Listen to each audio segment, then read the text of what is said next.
Hello students, welcome to my YouTube channel. Students, जिसने मेरे channel को सब्सक्राइब नहीं किया हो वो पहले मेरे चैनल को सब्सक्राइब कर दो, बेल आइकन को प्रेस कर दो ताकि आने वाली वीडियो का नोटिफिकेशन आपको सबसे पहले आ जाए। ठीक है। हाँ स्टूडेंट्स, हमारा टॉपिक चल रहा था chapter number 2 is matter around us. ठीक है। ये चैप्टर थोड़ा सा लेंथी है तो इसलिए पार्ट बाय पार्ट इसलिए बनाया ताकि आप बोर ना हो, थोड़ा थोड़ा करके आप सारे पार्ट्स को समझते जाओ। आज हमने स्टार्ट करना है इस चैप्टर का थर्ड पार्ट। ठीक है। तो now start on the basis of nature of solvent. अब सॉल्वेंट के नेचर का क्या बेस था। सॉल्वेंट क्या होता है? जो अपने अंदर सभी चीज़ को क्या कर ले, घोल ले, जैसे कि वाटर। ठीक है। तो we have seen that it's not only water in which we can dissolve substance. सिर्फ एक वाटर ही नहीं होता है जिसमें हम सभी चीज़ को क्या कर देते हैं, डिज़ोल्व कर देते हैं। We can make use of other substance. और भी कई सब्सटेंस हम यूज़ करते हैं, जैसे कि carbon tetrachloride, benzene, alcohol etcetera. ये सारे लैब में पाए जाते हैं। आप लैब में देखोगे तो आपको पता लगेगा। एंड मैनी मोर एजेंट, मतलब और भी कई एजेंट होते हैं जिनमें हम इन जो सॉल्वेंट होते हैं, हम सिर्फ ये नहीं कह सकते कि सॉल्वेंट जो है सिर्फ वाटर है।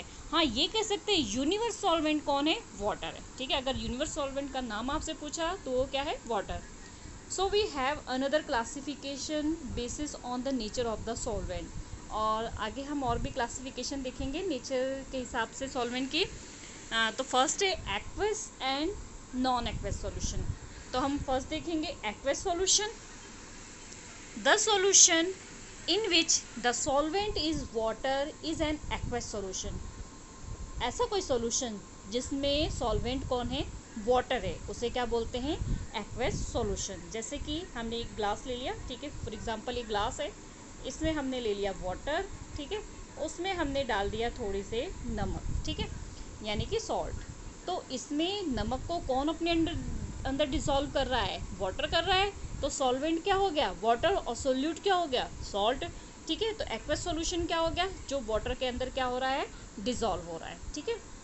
Now non aqueous solution.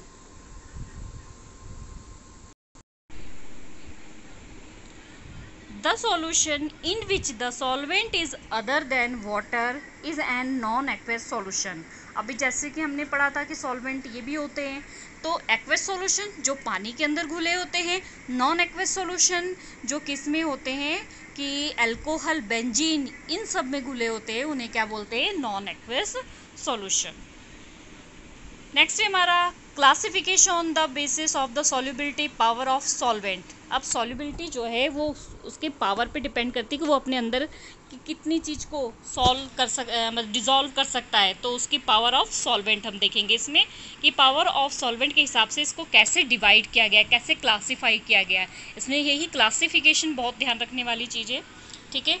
Now must have seen that if you take 1 glass of water at room temperature and you added 1 spoon of sugar to it, it dissolve। आप अगर एक गिलास पानी ले लोगे और उसमें 1 चम्मच जो है शुगर डाल दोगे तो क्या होगा, इजीली ऐड हो जाएगा। ठीक है। और थोड़ा सा मतलब घुमाओगे, जैसे कि आपने ये ले लिया। ठीक है।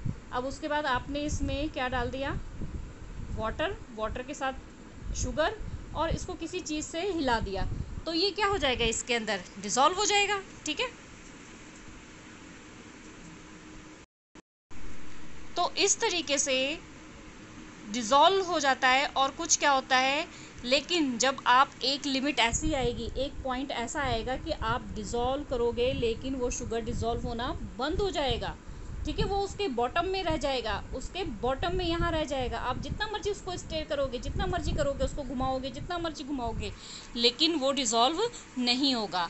The reason being that each solvent has some solubility power and it can dissolve only up to the limit. Let us study about it.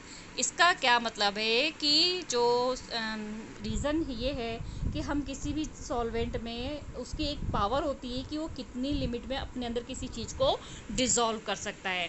तो इसके अकॉर्डिंग जो है इसको 3 पार्ट्स में डिवाइड किया हुआ है। मेन इसमें 2 होते हैं, सचड और अनसचड, लेकिन एक सुपर सचड भी होता है, उसको मैं बताती हूँ अभी आगे कि सुपर सचेड क्या होता है, लेकिन मेन क्या होता है, सचेड और अनसचेड। तो सचेड सॉल्यूशन देखते हैं। The solution that dissolve as much solute as it is capable of dissolve in a saturated solution. ऐसा सॉल्यूशन जो अपने अंदर कुछ ही सॉल्यूट को क्या कर सके, अपनी कैपेसिटी के अकॉर्डिंग डिजॉल्व कर सके, उसे कहते हैं सचेड सॉल्यूशन। जैसे कि अभी हमने सॉल्ट का या शुगर और वाटर का हमने एग्जांपल लिया था, एक टाइम ऐसा होता है कि वो डिजॉल्व होना बंद हो जाता है, वो क्या है, सचेड सॉल्यूशन। अनसचेड सॉल्यूशन क्या है, the solution in which more quantity of the solute can be dissolve without increasing its temperature, बिना टेम्परेचर को इंक्रीज किए। अब सचेड में क्या होता है कि अगर शुगर को आप डिज़ोल्व कर रहे हो, उसके बाद अगर आप थोड़ी देर तक डिज़ोल्व करते जाओगे नहीं हो रहा है तो फिर उसको हीट करोगे, तब भी क्या होगा, थोड़ा सा डिज़ोल्व होना शुरू हो जाएगा। लेकिन अनसचेड क्या होता है कि वो बिना टेम्परेचर के ही ज़्यादा से ज़्यादा क्वांटिटी को अपने अंदर क्या करता है, डिज़ोल्व कर लेता है। तो आपको सचेड और अनसचेड में डिफरेंस पता लग गया। अब नेक्स्ट है हमारा सुपर सचेड। सुपर सचेड क्या होता है, सचेड से थोड़ा सा ज़्यादा, मीन्स सचेड जो है नॉर्मल अपना जो भी डिज़ोल्व करता है, सुपर सचेड क्या होता है, थोड़ा सा और ज़्यादा अपने अंदर डिज़ोल्व कर लेता है। The solution in which the solvent dissolve as amount of the solute greater than its solubility, मतलब सॉल्युबिलिटी से ज़्यादा अमाउंट में अपने आप को वो क्या करता है, सॉल्यूट को डिज़ोल्व कर लेता है। ऐसा सॉल्वेंट सॉल्युबिलिटी के से ज़्यादा अपने आप को अपने अंदर सॉल्यूट को डिज़ोल्व कर लेता है, उसे क्या कहते हैं, super सचेड। It is formed at high temperature and then slow cooling it to low its solubility। तो ये क्या करते हैं, या तो हाई टेम्परेचर के हिसाब से जो धीरे धीरे कूल होता है, इस वजह से, ठीक है। नेक्स्ट हम देखते हैं सॉल्युबिलिटी।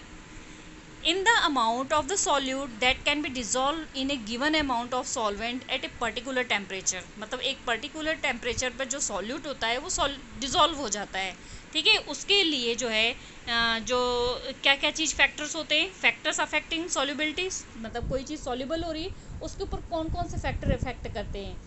फर्स्ट है नेचर ऑफ सॉल्यूट, सॉल्यूट का नेचर कैसा है, जल्दी डिज़ोल्व करने वाला, जैसे आप सॉल्ट डालोगे वो जल्दी डिज़ोल्व हो जाता है, शुगर डालोगे तो वो उससे क्या होता है, थोड़ी देर में डिज़ोल्व होता है। तो nature of solute, nature of solvent, मतलब जो उसके अपने अंदर घोल रहा है, जैसे वाटर अगर ठंडा है तो देर से डिज़ोल्व होता है, लेकिन अगर आपको उसको हीट कर दोगे, गर्म कर दोगे, तो क्या हो जाएगा, जल्दी अपने आप में घोल लेगा, इसलिए नेचर ऑफ सॉल्वेंट।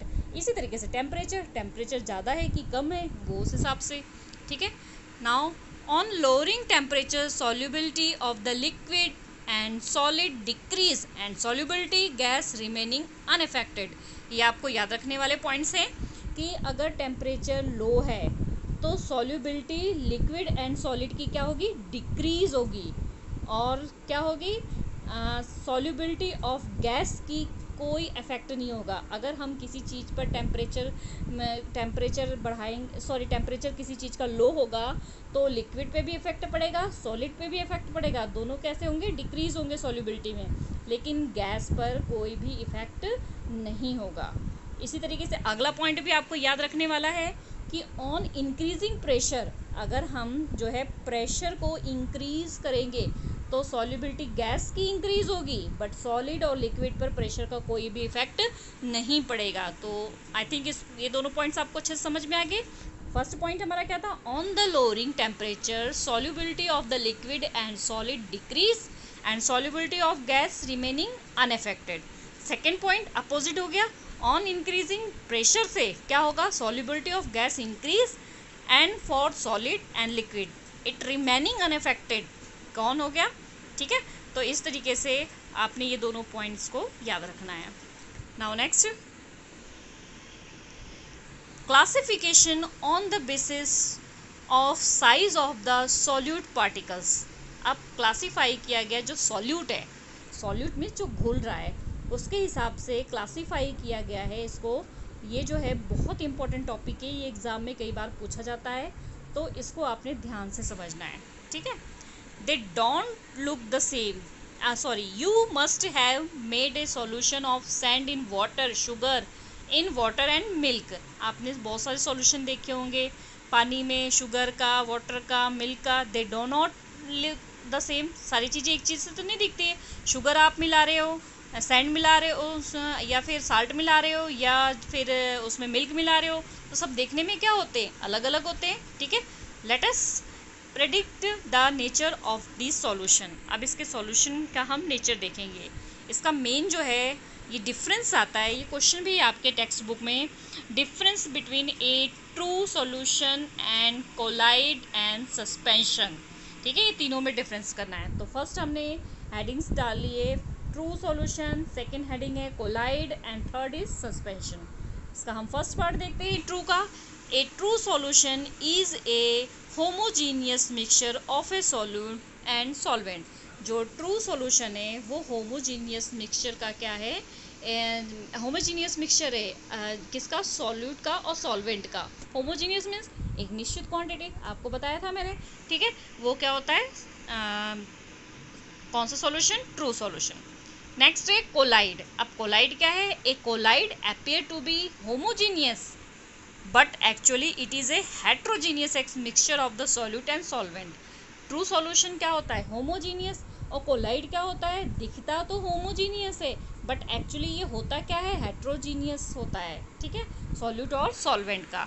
अब सस्पेंशन क्या होता है, ये हेट्रोजीनियस होता है, ये मिक्सचर ऑफ क्या होता है, solid disappear in a liquid और ए गैस, लिक्विड और गैस में डिसअपियर होता है। ये जो सस्पेंशन है इसमें ये दिखाई नहीं देता है। Second, in a true solution the size of the particles is about 10 to 10 metre तक, मतलब इसकी जो साइज़ है लगभग इतनी होती है, और ट्रू सॉल्यूशन की भी साइज़ लगभग इतनी ही होती है, एंड सस्पेंशन की जो होती है 10 से 7 mm तक होती है। Third point, in a true solution the solution particles can not be seen even with powerful microscope. क्या होता है, जो ट्रू सॉल्यूशन का होता है उसमें जो सॉल्यूट पार्टिकल्स होते हैं उसको हम नहीं देख सकते हैं बिना माइक्रोस्कोप के, इसके लिए हमें माइक्रोस्कोप की ज़रूरत पड़ेगी। ठीक है, in a colloid the dispersed particles can be seen with a powerful microscope. और इसको हम पावरफुल क्या करते हैं, इसको हम जो है नहीं देख सकते इन ट्रू सॉल्यूशन को। ये आपने डिफरेंस ध्यान से देखना है, ट्रू सॉल्यूशन को पार्टिकल्स जो हैं हम नहीं देख सकते हैं माइक्रोस्कोप से, और इसको माइक्रोस्कोप से देख सकते हैं, और इसको तो हम नेक्ड आई से ही देख सकते हैं। सस्पेंशन सॉल्यूशन को हम नेक्ड आई से देख सकते हैं। Next fourth point, the entire solution pass through filter paper. अगर हम फिल्टर में से इसको पास करेंगे, फिल्टर पेपर होता है लैब में, होता है साइंस लैब में, तो उस पेपर में से अगर हम इसको पास करेंगे तो ये मोस्टली क्या होते हैं, जो फिल्टर पेपर से पास हो जाते हैं। और कोलाइड क्या होते हैं, the particles can pass through ordinary filter paper, कुछ पास हो जाते हैं और कुछ नहीं। और सस्पेंशन क्या होते हैं, the particles can not pass through the filter paper, filter paper से ये बिल्कुल भी पास नहीं हो सकते। Next fifth point, the solute particles do not show Tyndall effect. Solute particle जो है वो टिंडल इफेक्ट को शो नहीं करते हैं। The particle show Tyndall effect, और जो कोलाइड होते हैं टिंडल इफेक्ट को शो करते हैं। और सस्पेंशन जो है कभी टिंडल इफेक्ट शो करते हैं और कई बार नहीं करते। ये टिंडल इफेक्ट क्या है ये हम चैप्टर में आगे देखेंगे।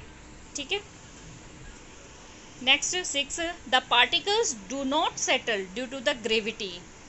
ग्रेविटी जो है हमारी अर्थ में हर चीज़ क्या होती है, सब कुछ नीचे अपनी तरफ खींचती है, लेकिन जो ट्रू सॉल्यूशन के पार्टिकल्स हैं वो ग्रेविटी के कारण भी वो नीचे नहीं आते हैं। इसी तरीके से कोलाइड के पार्टिकल जो है वो भी ग्रेविटी से नीचे नहीं सेटल होते हैं।